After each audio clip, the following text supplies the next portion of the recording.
अस्सलाम वालेकुम जी, मेरा नाम सोहराब बरकत है। आप मेरा यूट्यूब चैनल देख रहे हैं और इस वक्त बड़ी ख़तरनाक सूरत हाल बनती जा रही है और पाकिस्तान की सारी जो अहम शहराएँ हैं, मोटरवेज़ हैं, पाकिस्तान की जो गलियाँ हैं और पाकिस्तान के जो बाज़ार हैं, उनमें एक हंगामा बरपा है और एक अनारकी सा समा है। और ये इसलिए भी ख़तरनाक है क्योंकि ये शायद यहाँ से मुल्क के डायमेंशंस डिसाइड करने वाला है और ये बहुत सीरियस नोयत का है। मैं आपको बताऊं कि अगर आपने मेरा चैनल अभी तक सब्सक्राइब नहीं किया तो बराए मेहरबानी इसको सब्सक्राइब कर लें सो दैट बर वक्त वीडियोज़ आप तक पहुंचते रहें। दिलचस्प बात यह है कि कल शाम जब मैं ट्रेल 5 पर वॉक के लिए गया तो मुझे मेरे भाई साहब की कॉल आई कि किधर हैं आप, एंड मैंने उन्हें बताया कि मैं ट्रेल 5 पर हूं। तो उन्होंने कहा कि इस्लामाबाद और पाकिस्तान की जो सारी सूरत हाल है वो क्यों इस कदर ख़राब हो गई है। Then I get to know कि एक बहुत बड़ा वाक़या हुआ और अल्लामा मौलाना खादिम रिजवी साहब के बेटे साद रिजवी को इस्लामाबाद से को कल एक इवेंट से जब वो वापस आ रहे थे उन्हें गिरफ़्तार कर लिया गया। और उस गिरफ़्तारी के बाद पूरे पाकिस्तान में एक हंगामा बरपा है, एक एहतजाज की सी समा है। तहरीक लब्बाइक पाकिस्तान जो कि कुछ प्रोविंशियल सीट्स भी जीती है, जिन्होंने इलेक्शंस में भी हिस्सा लिया, उनके जो कारकुन हैं वो इस वक्त सड़कों पर हैं। उन्होंने फैज़ाबाद बंद कर रखा है, लाहौर में बहुत बड़ा एहतजाज है, कराची में बहुत बड़ा एहतजाज है और एक बहुत ही ख़तरनाक नोयत की एक सूरत हाल बनती जा रही है। मैं इस बारे में आपको बताऊं कि तहरीक इंसाफ का जो हुकूमत के साथ मुआहिदा हुआ था उसके अंदर कुछ अहम शिकें डाली गई थी, वो भी आपके साथ शेयर करेंगे और वो भी आपको बताएंगे कि उन पर क्यों अमल नहीं हो सका और क्यों तहरीक इंसाफ हुकूमत ने ये सख्त इक़दाम किया कि जो इस वक्त लीडर हैं, जो लीड कर रहे हैं तहरीक लब्बाइक पाकिस्तान के खादिम रिजवी साहब के बेटे अल्लामा साद रिजवी साहब को गिरफ़्तार किया है।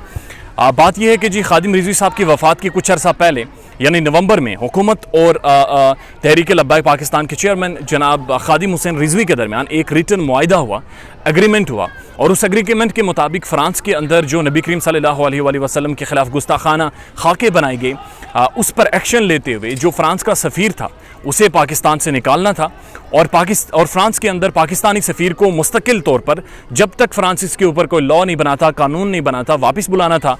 और दूसरी बात ये थी कि नेशनल असम्बली से कुछ लॉज पास करने थे और फ़्रांस की जो मसनूआत है पाकिस्तान में या फ़्रांस की कोई भी प्रोडक्ट जो पाकिस्तान में बिकती है या सेल होती है या मार्केट में मौजूद है उसे ख़त्म करना था।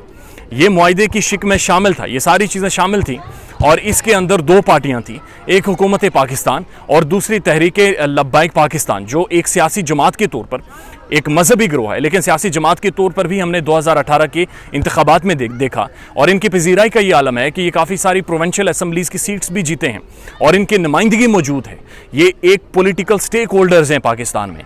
और फिर ये हुआ कि खादिम रिजवी साहब की गुज़श्ता सर्दियों में वो वफ़ात पा गए। उसके बाद ये मामला थोड़ी देर के लिए ठप हुआ, हुकूमत अपने काम काज में मसरूफ़ थी। बट व्हाट हैपेंड इज़ कि कुछ दिन पहले साद रिजवी साहब ने एक प्रेस कॉन्फ्रेंस की और प्रेस कॉन्फ्रेंस के अंदर उन्होंने कहा कि जनाब हम इस्लामाबाद की तरफ मार्च करेंगे और पिंडी बंद कर देंगे। हम पिंडी जो फैज़ाबाद जंक्शन है उसको बंद कर देंगे तब तक जब तक हुकूमत ने जो हमारे साथ मुआहिदा किया है उस पर फिलफोर और पूरी तौर पर अमल दरामद नहीं करती। हुकूमत ने ये सख्त स्टांस लिया जी, साद रिजवी साहब को गिरफ़्तार किया है। उनके जो बातें हैं, उनके साथ जो मुआहिदा है वो बहुत जेन्युइन है। अगर उनके मुआहिदे में कोई कमियां हैं, कोई कोताहियां हैं तो शायद मुआहिदा करते वक्त सोचना चाहिए था। उस वक्त के जो इंटीरियर मिनिस्टर्स थे ब्रिगेडियर इजाज़ साहब, उन्होंने ये एग्रीमेंट किया था, उन्होंने ये मुआहिदा किया था जिसमें हुकूमत पाकिस्तान के दस्तखत हैं, जिसमें वज़ीर-ए-आज़म पाकिस्तान और इंटीरियर मिनिस्टर के दस्तखत हैं। और उसके बाद ये किस तरह की पॉलिसी के तहत एक इक़दाम करके साद रिजवी को गिरफ़्तार किया गया है। और इस वक्त ये समा है कि पाकिस्तान के पूरे तूल अर्ज़ में एक एमरजेंसी से नाफिज है और अभी की जो लेटेस्ट खबर है उसके मुताबिक हुकूमत ने डिसाइड किया है कि वो जो प्रोटेस्टर्स हैं उनके ख़िलाफ़ एक ग्रैंड ऑपरेशन करने जा रही है। और अगर किसी भी तरह का ऑपरेशन होता है तो मेरे ख्याल में या जो समझ रहे हैं लोग या जो इस्लामाबाद में बैठी हुई एडमिनिस्ट्रेशंस हैं या पॉलिटिकल हल्के हैं वो यकीनन इस बात का तासुर दे रहे हैं, ये समझ रहे हैं कि उसके बाद सूरत हाल बिगड़ेगी और इतनी बिगड़ सकती है कि शायद दोबारा से इसे संभालना मुश्किल हो जाए। ये एक मजहबी मसला है। साद रिजवी साहब एक मजहबी रहनुमा हैं, वो एक पॉलिटिकल जमात के भी रहनुमा हैं। उन्हें आपने बुनियादी फुटिंग्स पर जाकर डील करना है, उनकी रिहाई मुमकिन होनी चाहिए क्योंकि उन्हें गिरफ़्तार करके नामालूम जगह पर पहुंचा दिया गया है जिसकी वजह से इस कदर इश्तियाल नज़र आ रहा है जो तहरीक लब्बाइक पाकिस्तान के सपोर्टर्स हैं या उनके फॉलोअर्स हैं। इंशाअल्लाह मज़ीद जो भी अपडेट्स होती हैं इस हवाले से व्लॉग के थ्रू आपको अपडेट करते रहेंगे। अपना बहुत सारा ख्याल रखिएगा और हमारे चैनल का भी थैंक यू सो मच।